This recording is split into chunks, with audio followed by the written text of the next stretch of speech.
Welcome back, and now we're going to do some hanging baskets.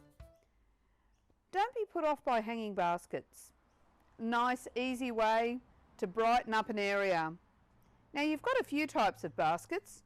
You've got the good old plastic, and that's fine for a thirsty plant because it holds the water and it doesn't escape from the side.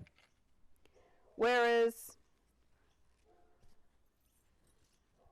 a wire basket with a coconut fibre tends to drain very, very quickly and can dry out.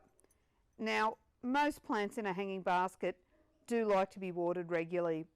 If you're not sure if they need a drink, stick your finger in to about the second knuckle, and that will give you a good indication how dry the pot is. And if it feels dry, water. If it's wet, dank, leave it alone. Now we'll start with our little hanging basket.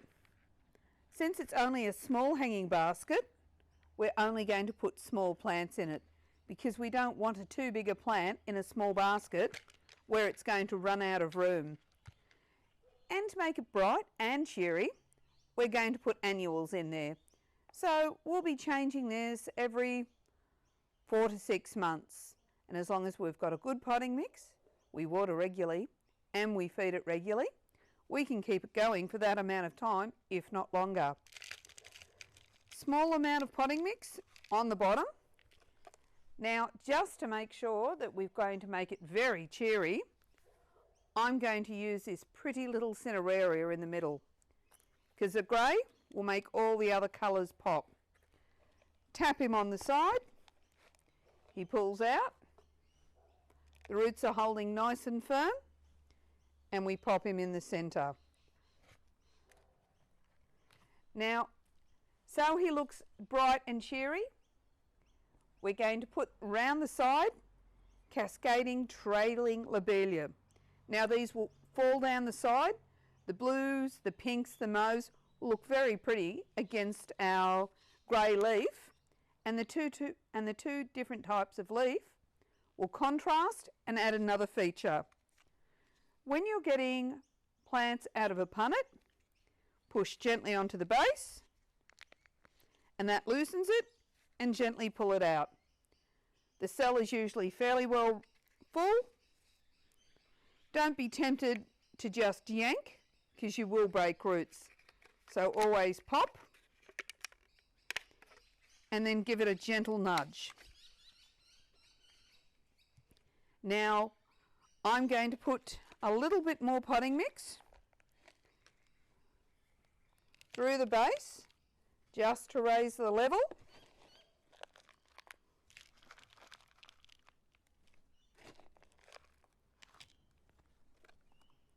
And I'm going to get my plug.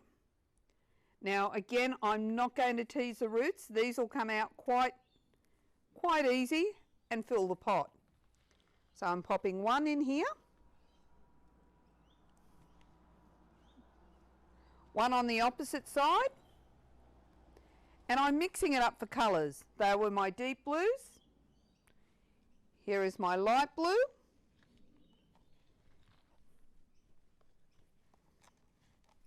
And finally, my mauve.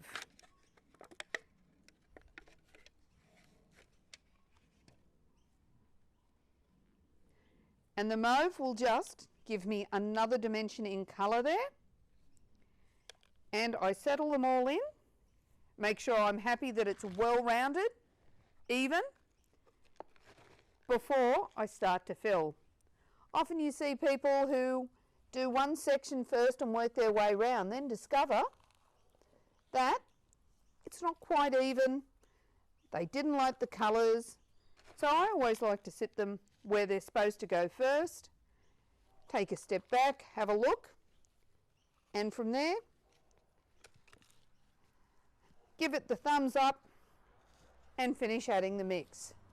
Again, I'm giving it a light, gentle press down and leaving some room at the top so there's area for it to hold its water for when I water, and that's all it took.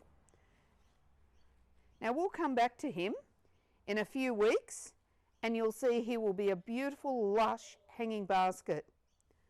Another thing we'll do now is give it a good drink with a sea salt and water solution, and that will just help it get over the trauma of my tinkering with the roots of the plant. Thank you so much for joining us on Blooming in Brisbane. Visit us on Facebook for more information. And next week, I have a chat to a great native grower. So if you have any native questions, be sure to pop on Facebook or YouTube and ask away. Thank you, and I'm Nicole Ackworth, and good night.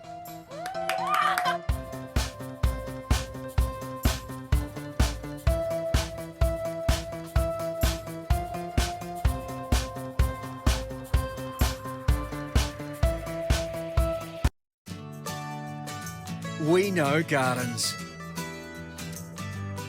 We know planting. At Plants Plus, we know all you need to know about gardening.